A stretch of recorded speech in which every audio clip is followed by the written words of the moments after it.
On the first day of the festival of unleavened bread, when it was tradition to meet together and eat the Passover meal, Jesus and his disciples gathered in an upstairs room.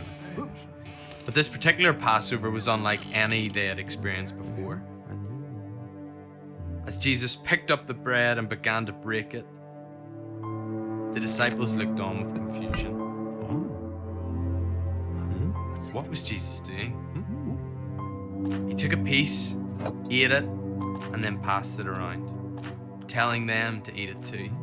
He explained that the bread represented his body, which would soon be broken for them.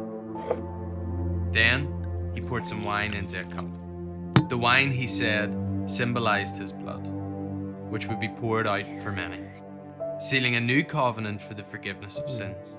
This too was passed around the table for everyone to drink.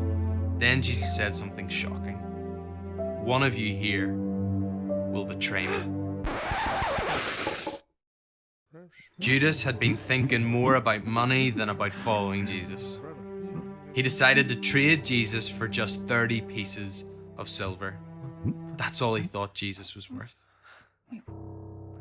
Judas gathered his money and slipped out into the night to put his secret plan into action.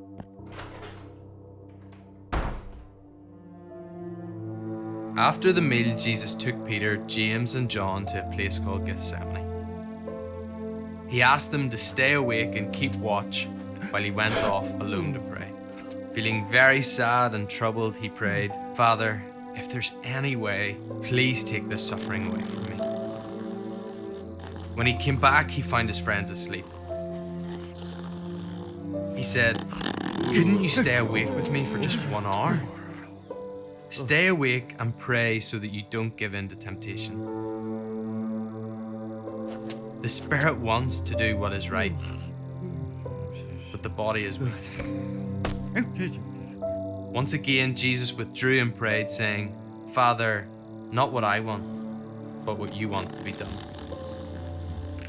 When he returned to his disciples, he found them sleeping once more. Realizing there was no point trying to wake them, he let them rest and went away to pray a third time. With deep sincerity, he repeated the same prayers as before.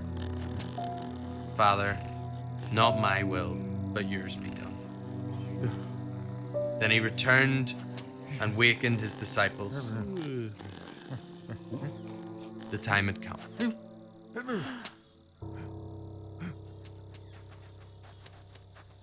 Judas arrived in the garden accompanied with armed soldiers and servants from the high priest. Approaching Jesus, he greeted him with a kiss, an act that marked Jesus as the one to be arrested. In an attempt to defend Jesus, Peter drew his sword and struck the high priest's servant, cutting off his ear. But Jesus rebuked him and, turning to the wounded servant, gently touched his ear and healed him.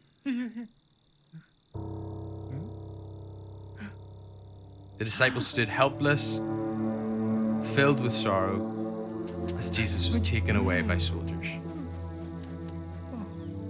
What would become of their teacher now? Was this the end of everything they had believed in?